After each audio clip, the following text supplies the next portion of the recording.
సినిమాయి నమః. నేను mister B. నా మాట సూటిగా ఉంటది. మ్యాటర్ క్లియర్‌గా ఉంటుంది. మీరు చూస్తున్నారు మిస్టర్ బి ఛానల్. ఈ వీడియోలో మనం మాట్లాడుకుందాం విక్టర్ వెంకటేష్ నటించిన అనిల్ రావుపూడి దర్శకత్వంలో రూపొందిన సంక్రాంతికి వస్తున్న మూవీ రివ్యూ.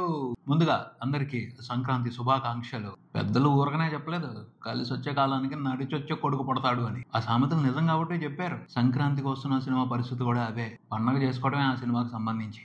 జనరల్గా ఏ సినిమా అయినా ఎక్స్పెక్టేషన్స్ను కోరుకుంటుంది, కానీ సంక్రాంతికి వస్తున్న సినిమాని ఎక్స్పెక్టేషన్సే కోరుకున్నాయి. అలాగే ఏ సినిమాకైనా రిలీజ్ తర్వాత హిట్ టాక్ వస్తుంది, కానీ సంక్రాంతికి వస్తున్న సినిమా హిట్ టాక్ తెచ్చుకుని ఆ తర్వాత రిలీజ్కి వచ్చింది. అందరికీ జరగవు, అన్నిసార్లు ఇలా జరగవు, చూడున్న వాళ్ళకే జరుగుతాయి. సంక్రాంతికి వస్తున్నాం టీం మొత్తానికి కూడా మామూలు సుళ్ళు కాదు, ఒట్ర సుళ్ళు ఉన్నాయి, అర్థమవుతుంది. భలే టైం కలుసుద్ది. ఈ సినిమా కూడా హిట్టే. ఎందుకు హిట్ మాట్లాడుకుందాం మన సమీక్షలో. కథ విషయానికి వస్తే వైడి రాజు యాదగిరి దామోదర రాజు అలియాస్ చిన్నరాజు అలియాస్ యమధర్మరాజు బేసిక్గా చాలా సిన్సియర్గా కష్టపడి పోలీస్ ఆఫీసర్ అయ్యాడు, డీసీపీ అయ్యాడు. ఒక 100-150 ఎన్కౌంటర్లు చేశాడు. ఆ తర్వాత ఇనాక్టివ్ అయిపోయాడు. ప్రస్తుతం పోలీస్ కాదు. ఏం చేస్తున్నాడు అంటే ఇల్లరిక పల్లుడయ్యాడు. చాలా పెద్ద డ్యూటీలో ఇన్వాల్వ్ అయ్యాడు. అంటే కుటుంబ వ్యాపారాలు చూసుకుంటున్నాడు అనుకుంటున్నారేమో, లేదు. మామగారు కష్టపడి సంపాదిస్తుంటే ఆ డబ్బుని జల్సా చేస్తూ ఇంకో డ్యూటీలో ఉన్నాడు. చాలా సిన్సియర్ డ్యూటీలో ఉన్నాడు. అదేమిటి అంటే జనాభాని పెంచే పనిలో ఉన్నాడు. ఈ మధ్యన తమిళనాడు సీఎం, ఆంధ్రప్రదేశ్ సీఎం గట్టిగా చెప్పారు, పిల్లల్ని కనండి, ఎక్కువ మంది పిల్లల్ని కనండి. ఎందుకంటే దక్షిణాది రాష్ట్రాల్లో యూత్ తగ్గిపోతున్నారు, ముసలోళ్ళు పెరిగిపోతున్నారు, కుటుంబ నియంత్రణ పాటించొద్దు, 4-5 పిల్లలనైనా కనండి అని ప్రకటనలు ఇచ్చారు. అఫీషియల్ గానే ప్రకటనలు ఇచ్చారు. ఎక్కువ మంది పిల్లల్ని కనే వాళ్ళకి ప్రోత్సాహకాలు కూడా ఇవ్వాలి అని కొన్ని ఆలోచనలు చేస్తున్నారు. సో ఆ డ్యూటీలో ఆల్రెడీ ఇన్వాల్వ్ అయిపోయాడు వైడి రాజు. ఇప్పుడు 4 దింపేశాడు. అవకాశం కోసం చూస్తున్నాడు, కానీ వాళ్ళ మామ పన్నవట్ల. ఓ 10 మంది అనేది టార్గెట్, కుదిరితే 12 మంది. ఛాన్స్ ఉండాలి కానీ 40 మందిని కందాం అని వైడి రాజు అతని భార్య భాగ్యలక్ష్మి డిసైడ్ అయ్యారు. అంత జాగ్రత్తగా వాళ్ళు ఆ డ్యూటీలో ఉంటే మధ్యలో మళ్ళీ ఇంకో మిషన్ వచ్చింది. ఆ మిషన్ ఎక్కడి నుంచి వచ్చింది? తెలంగాణ సీఎం దగ్గర నుంచి వచ్చింది. వచ్చి డ్యూటీలో జాయిన్ అవ్వాలి, ఓ మిషన్ కంప్లీట్ చేసి వెళ్ళాలి అని రిక్వెస్ట్. వైడి రాజు ప్రాబ్లం ఏమిటంటే ఆ మిషన్ ఈజీగానే కంప్లీట్ చేసేస్తాడు, కానీ ఆ మిషన్ ఎవరితో కలిసి చేయాలి? తన ఎక్స్ గర్ల్ ఫ్రెండ్ తో కలిసి చేయాలి. అక్కడే వచ్చింది ప్రాబ్లం. వైఫ్ ఉంది, ఎక్స్ గర్ల్ ఫ్రెండ్ తో మిషన్ కి వెళ్తాను అంటే ఊరుకుంటుందా? నేను కూడా వస్తానంది. ఒక్కతే వస్తానని లేదు, ఫ్యామిలీని తోడు తీసుకుని వస్తానంది. తప్పలేదు, వాళ్ళని కూడా తీసుకెళ్లాల్సి వచ్చింది. వేరే వాళ్ళ సినిమాల్లో అయితే కష్టమే, కానీ అనిల్ రావుపూడి సినిమా కదా, పర్మిషన్లు వస్తాయి. వచ్చేసింది. వెళ్ళారు మొత్తం అందరూ కలిసి ఆ మిషన్ లో పార్టిసిపేట్ చేయడానికి. ఏమైంది ఆ మిషన్? ఆ పైన మెసేజ్ కూడా ఉంది. ఒకటి కాదు, 2 మెసేజ్లు ఉన్నాయి. ఏంటా మెసేజ్లు తెలుసుకోవడమే ఈ సినిమా. విశ్లేషణ విషయానికి వస్తే అనిల్ రావుపూడి పోస్టర్ మీద ఈ పేరు కనపడగానే ఎందుకు, ఏమిటి, ఎలా ఇలాంటి క్వశ్చన్లు వేసుకోకూడదు. కొన్ని విషయాలు అలా జరిగిపోతా ఉంటాయి, వాటిని ఫాలో అయిపోవటమే. బేసిక్ గా బ్రెయిన్ కి ఎక్కువ పని పెట్టకూడదు, అవసరం అయితే ఇంటెలిజెన్స్ ని స్విచ్ ఆఫ్ చేయాలి. అవి రూల్స్. ఆ రూల్స్ ని చక్కగా పాటిస్తున్నారు కాబట్టి తెలుగు ఆడియన్స్ అతను వరుసగా చాలా హిట్లు ఇచ్చుకుంటా వచ్చాడు. ఆల్మోస్ట్ అతని సినిమాలతో లాస్ లేవు. ఎందుకంటే అతని సినిమాని ఎలా చూడాలో తెలుగు ఆడియన్స్ కి తెలుసు, తెలుగు ఆడియన్స్ ని ఎలా ఎంటర్టైన్ చేయాలో అతనికి తెలుసు. ఆ అండర్స్టాండింగ్ ఉండబట్టే అది నడుస్తుంది. ఆ అండర్స్టాండింగ్ అర్థం కాదు కొంతమందికి, అందుకనే కొంతమంది అతన్ని బ్లేమ్ చేస్తా ఉంటారు. అది వాళ్ళ ప్రాబ్లం. ఈ సినిమాలో కూడా ఆ రూల్ పాటించాలి. పాటించమ్మా కుదరదు అంటే నడవదు. ఎందుకంటే ఆ రూలే వర్కౌట్ అవుతుంది, బ్రహ్మాండంగా వర్కౌట్ అవుతుంది. దానికి తగ్గట్టే ఈ సినిమాలో ప్యాకేజ్ ఉంది. అస్సలు ఏమాత్రం తగ్గడు అనిల్ రావుపూడి. ఎందుకంటే తను సక్సెస్ రుచి మరిగిన బెబ్బులి, తనకి తెలుసు ఆ టేస్ట్ ఎలా ఉంటుందో. సో ఆ టేస్ట్ ను వదిలిపెట్టుకుని ఎవరో కోసమో కొంతమంది కోసం తన రూట్ మార్చుకోలేడు కదా. ఫైనల్ గా అయితే సరదాగా ఎంటర్టైన్ చేస్తాడబ్బా. లాజిక్లు ఇవన్నీ ఎందుకు? ఎంటర్టైన్ అవడానికి వెళ్ళాలి, ఎంటర్టైన్ అయిపోవాలి. మంచి స్టఫ్ ఉంది సినిమాలో. ఆ ఫేజ్ లోకి వెళ్ళిపోతే అనిల్ రావుపూడి స్కూల్లోకి వెళ్ళిపోతే అతని రూల్స్ అండ్ రెగ్యులేషన్స్, అతని టర్మ్స్ అండ్ కండిషన్స్ ఫాలో అయితే బాగుంటది సినిమా. చాలా సరదాగా ఉంటది, టైం పాస్ అయిపోద్ది. మంచి ఐటమ్స్ పెట్టాడు, ఎంజాయ్ చేసే ఐటమ్స్ పెట్టాడు. వాటన్నింటిని కూడా ఎంజాయ్ చేస్తాం. బేసిక్ అయితే టాప్ లేపిస్తున్న ఐటమ్ మాత్రం ఈ సినిమాలో బుల్లిరాజు క్యారెక్టర్. ఓ చిన్న పిల్లని తీసుకొచ్చాడు. క్యాండిడేట్ ని కూడా ఎలా పట్టాడో కానీ ఆ కుర్రోడు కూడా బలే వేసాడు. అసలు క్యారెక్టర్ రాసిన తర్వాత ఆర్టిస్ట్ దొరికాడని ఆ క్యారెక్టర్ ని డెవలప్ చేశారో తెలియదు, కానీ భలే ఉన్నాడు అసలు ఆ బుల్లిరాజు అనేవాడు మాత్రం. అదే స్పెషల్ ఎంటర్టైన్మెంట్ ఈ సినిమాలో. అతని గురించి ఖచ్చితంగా అందరూ మాట్లాడుకుంటారు. అతనికి సంబంధించి ఒక టాప్ హైలైట్ ఎపిసోడ్ ఉంది. దానికోసం రిపీట్ గా ఆడియన్స్ వెళ్ళినా ఆశ్చర్యపోని అవసరం లేదు. తర్వాత కూడా యూట్యూబ్ కామెడీ వీడియోస్ లో ఎప్పుడు రికార్డులు బద్దలు కొడుతుంది, టాప్ పొజిషన్ లో ఉంటది. రిపీట్ గా చూస్తూనే ఉంటారు. అంత బాగుంది, అంత ఇంట్రెస్టింగ్ గా ఉంది. ఆ బుల్లిరాజు క్యారెక్టర్ లో యాక్ట్ చేసిన బుల్ ఆర్టిస్ట్ పేరేంటో తెలుసుకోవడానికి టైం దొరకలేదు. ఖచ్చితంగా ఈసారి తెలుసుకుని మాట్లాడదాం. ఏం చేశాడు? క్యూట్ ఉన్నాడు బాబు, బబ్లీగా సూపర్ నీట్ గా యాక్ట్ చేశాడు. అందరూ అటెన్షన్ తీసుకుంటాడు. థియేటర్ లో రికార్డులు బ్రేక్ చేయడమే కాదు, రేపు ఓటీటీలోకి వచ్చిన తర్వాత కూడా అతని మూలంగానే చాలా వ్యూస్ వస్తాయి.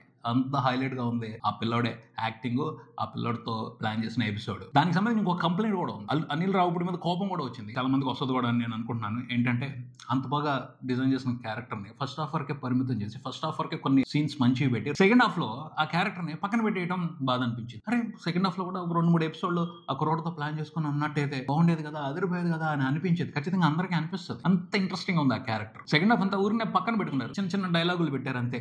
కాదు, సెకండ్ హాఫ్ లో కూడా ఒక మంచి ఎపిసోడ్ పడి ఉన్నట్టయితే క్లైమాక్స్ లో అయితే నేను ఎక్స్పెక్ట్ చేసా వస్తుందేమో అని అనుకున్నా, ఆసక్తిగా ఎదురు చూసా. కానీ అంతకు ముందు వేరే విధంగా ప్లాన్ చేసుకుని క్లైమాక్స్ ని ఫినిష్ చేసి ఉంటారు. అవకాశం ఇవ్వాల, అవకాశం ఇచ్చుంటే మంచి ఎపిసోడ్ రాసుంటే సూపర్ ఎంటర్టైనింగ్ గా ఉండేది, ఒక సాటిస్ఫాక్షన్ ఉండేది. ఎందుకంటే సెకండ్ హాఫ్ కొంచెం డల్ అయింది, చివరిలో కొంచెం డల్ అయింది సినిమా, ఆ నిరాశ ఉండేది కాదు, ఆ డిసప్పాయింట్మెంట్ ఉండేది కాదు. అంటే ఓవరాల్ గా సినిమా బాగానే ఉంది, కాకపోతే ఇంకా బాగుండేది అన్నది ఉద్దేశం. ఆ పిల్లోడి తర్వాత ఐశ్వర్య రాజేష్ ఇన్నోసెంట్ వైఫ్ గా ఆవిడ చేసిన కామెడీ సూపర్ ఉంది, ఆ క్యారెక్టరైజేషన్ చాలా బాగుంది, ఆవిడ పర్ఫార్మెన్స్ సూపర్ గా ఉంది. ఆవిడ కూడా ఈ సినిమా బ్లాక్ బాస్టర్ హిట్ లో కీలకమైన క్రెడిట్ తీసుకుంటారు అని చెప్పొచ్చు. ఎందుకంటే ఆవిడని చాలా మంది రిలేట్ చేసుకుంటారు, చాలా మంది హౌస్ వైఫ్స్ రిలేట్ చేసుకుంటారు, వాళ్ళందరూ కూడా ఆ పాత్రలో వాళ్ళని ఊహించుకుంటారు. అది పెద్ద ప్లస్ అవుద్ది ఈ సినిమాకి, చాలా పెద్ద ప్లస్ అవుద్ది ఈ సినిమాకి. ఫ్యామిలీ ఆడియన్స్ ఖచ్చితంగా గట్టిగా వచ్చేస్తారు ఆ క్యారెక్టర్ ని ఎంజాయ్ చేయడం కోసం థియేటర్స్ కి. అంత బాగా డిజైన్ చేశాడు. ఇది తెలివి, అనిల్ రావుపూడి తెలివి. టార్గెట్ ఆడియన్స్ ని ఎలా బుట్టలో వేయాలో అతనికి తెలుసు.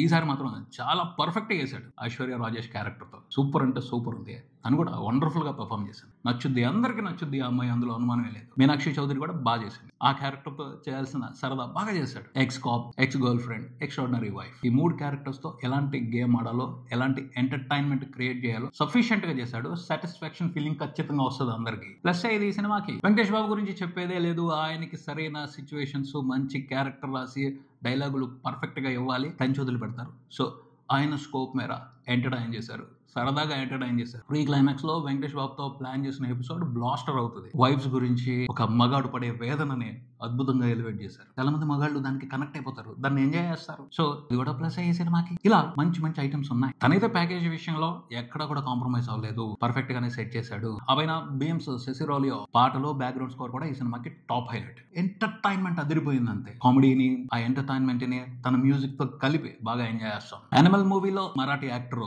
ఉపేంద్ర అతని కోసం స్పెషల్ గా క్యారెక్టర్ డిజైన్ చేశారు, కానీ ఆ క్యారెక్టర్ పర్వాలేదు అనిపించింది. ఊహించినంత గొప్పగా అయితే లేదు, ఎందుకంటే క్యారెక్టర్ ఇంట్రెస్టింగ్ గా ఉంది, కానీ ఆ క్యారెక్టర్ తో ప్లాన్ చేసిన సిచ్యువేషన్స్, సీన్స్, కామెడీ అంతా రొటీన్ గా ఉంది. సో ఓకే అనిపించింది అంతే. కానీ ఆ క్యారెక్టర్ తో సాయి కుమార్ గారు ఆడుకునే ఆట మాత్రం బాగుంది. ఆ ఒక్క సీన్ అదిరిపోయింది. సాయి కుమార్ గారిని ఏడిపిస్తూ ఉంటాడు, ఆయన ఎదురు తిరిగి అతనికి తనేమిటో, తన సత్తా ఏమిటో నిరూపిస్తారు అనమాట. ఆ సీన్ అదిరిపోయి. ఇలాంటివి బాగా క్యాచ్ చేస్తారు, ఇలాంటి భలే పెడతారు అనిల్ రావుపూడి. అది ప్లస్ ఈ సినిమాకి. అలానే అనిల్ రావుపూడి పొలిటీషియన్స్ తో, పోలీసులతో భలే గేమ్ ఆడుకుంటాడు, సిల్లీ చేసి పారేస్తాడు వాళ్ళందరినీ కూడా. అలా వాళ్ళని బుర్రలైన వాళ్ళగా చిత్రీకరిస్తూ కావాల్సినంత కామెడీ చేస్తాడు. సరదాగా ఉంటది, దాన్ని ఎంజాయ్ చేస్తాం. విలన్స్ కూడా సిల్లీ ఫెలోస్, అప్పుడే కదా కామెడీ పుట్టేది. సో తనకు అనుకూలంగా విలన్స్ ని డిజైన్ చేసి కామెడీ కోసం మాత్రమే పెట్టుకున్నాడు. కాకపోతే సెకండ్ హాఫ్ లో ఆ విలన్స్ కామెడీ రెగ్యులర్ అయిపోయింది, అంత ఎఫెక్టివ్ గా నవ్వించలేదు. అంటే అవి సైడ్ ట్రాక్సే, అసలు ట్రాక్ ఎక్స్ కాపు, ex girlfriend, extraordinary wife వీళ్ళతోనే ఉంటది. కాబట్టి వీళ్ళు వస్తున్నప్పుడు నడుస్తూ ఉంటది, ఆ ట్రాక్స్ వస్తున్నప్పుడు డల్ అవుతూ ఉంటది సినిమా. అలాగే క్లైమాక్స్ లో మెసేజ్ ఇచ్చేయాలి. కామెడీ సినిమా అయినా సరే అనిల్ రావుపూడికి ఒక ఆనందం ఉంటుంది, ఆ సినిమాతో ఒక మెసేజ్ ఇచ్చాను అని చెప్పుకోవాలన్న ఆనందం ఉంటుంది. అలాగే ఈ సినిమాలో 2 మెసేజ్లు ఇచ్చేసాడు. ఒకటి, గర్ల్ ఫ్రెండ్స్ గురించి భార్యలకి చెప్పొద్దు, ఎంత టెంప్ట్ చేసినా, ఎలాంటి వీక్ మూమెంట్ లో అయినా చెప్పొద్దు, పొరపాటున కూడా చెప్పొద్దు.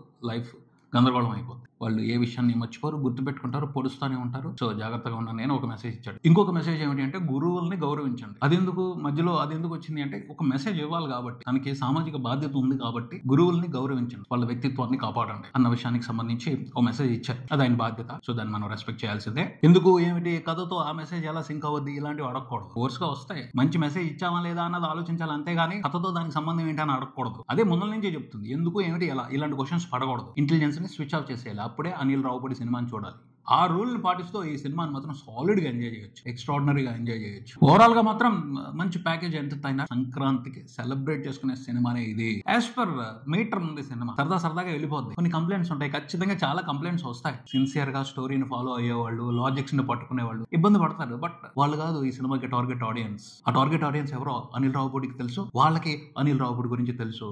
వాళ్ళు ఖచ్చితంగా సెలబ్రేట్ చేసుకుంటారు, పండుగ చేసుకుంటారు ఈ సినిమాని. సో ఫైనల్ గా చెప్పేది ఏమిటి అంటే, లాజికల్లీ టెక్నికల్లీ ప్రాక్టికల్లీ సంక్రాంతి సెలబ్రేషనే ఈ సంక్రాంతికి వస్తున్న మూవీ. ఇది ఇక్కడికి మరో వీడియోతో మళ్ళీ కలుద్దాం. ఈ వీడియో మీకు నచ్చితే లైక్ చేయండి, మీ ఫ్రెండ్స్ తో షేర్ చేసుకోండి, మీ అభిప్రాయాన్ని కామెంట్ చేయండి, ఈ ఛానల్ ని సబ్స్క్రైబ్ చేయండి. నేను mister B, keep watching mister B channel. Thank you.